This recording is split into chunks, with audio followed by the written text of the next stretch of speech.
સુરતના કતારગામમાં બિલ્ડરની ચપ્પુના ઘા મારી કરાયેલી હત્યા મામલે મુખ્ય આરોપી ઝડપાયો છે. આરોપીએ પત્નીના પ્રેમીને દોડીને પેટમાં ચપ્પુ ઘુસાડી દીધું હતું. પોલીસે આરોપીને ઘટના સ્થળે લઈ જઈ રિકન્સ્ટ્રક્શન કર્યું હતું.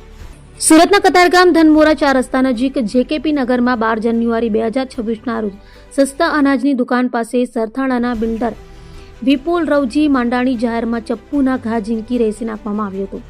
આ પ્રકરણમાં પોલીસે ગણતરીના કલાકોમાં પાનનો ગલ્લો ચલાવતા અશ્વિન સોલંકી, હિતેશ સોલંકી અને સમગ્ર ઘટના જે સીસીટીવીમાં કેદ થઈ હતી તેનું ડીવીઆર ગાયબ કરનાર વકીલ પ્રફુલ્લ સોલંકી સહિત 3 આરોપીઓની જે તે વખતે પોલીસે ધરપકડ કરી હતી.